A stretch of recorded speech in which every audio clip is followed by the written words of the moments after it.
Steel City Interactive announced a while ago that an update would be arriving in April, and today they released a video detailing what is in their Undisputed 1.3 update, and that it will be available from April 2nd. Blocking has been redone. Back in the playtest I praised the blocking changes, but this sounds different again. Basically, in the 1.3 update, the longer you hold your block for, the more damage an opponent will do to your block health if you block their punch. This sounds good in theory, but when the majority of online players just spam power punches, this new blocking mechanic sounds like it will favour those types of players again. Players will have to adjust to this new blocking mechanic, and I have some tips that could help if you're struggling with your defense game. Link on screen for that. AI stunned effectiveness has been rebalanced. It has been slightly annoying playing Undisputed on the career mode and stunning my computer opponents only for them to somehow block all of my attacks, making knockdowns and knockouts hard to come by. This update makes it sound like we'll have a better time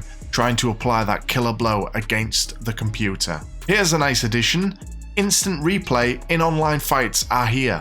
If both players have the option selected, then instant replays will be available in fight after a knockdown or knockout. This is great for me as a content creator, and if it gets annoying, I do have the option to turn it off. A huge development in this update is they have uncapped character creations. This is great news, as previously we could only have fighters be rated 80 overall. I recently made a Mike Tyson character for an upcoming career mode video.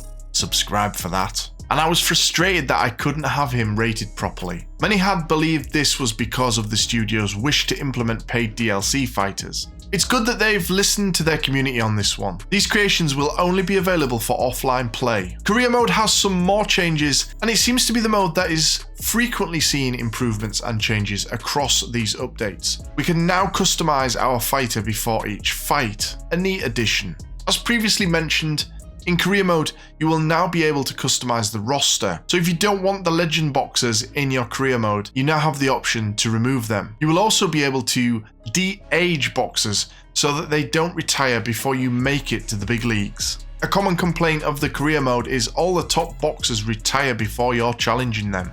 There's some small changes to the training in the career mode as well. Once a camp has been completed, you will instantly be able to review your core stat changes before your fight. So you'll be able to see the effectiveness of each different training type that you apply during a fight camp and how that raises your core stats. They mentioned being able to view your opponent's stats, and I was a bit confused because I thought you could always do that, but I believe it meant see their stat changes after their fight camp too. We are also getting 3 new venues again. We have the Riyadh Gym, Cafe Royale, and the Observatory. So 2 arenas and 1 gym again. Getting a bit sick of the gym ones, to be honest. They don't really interest me much. Want to see more arenas being added in future updates. Interestingly, there was no mention of punch tracking improvements, which had been a key focus going in to the update playtest before. I personally didn't feel much difference in the playtest. Maybe they've scrapped that and are still working on it. Many comments of disappointment for this update, with players feeling the block changes are negative and there's a lack of online improvements.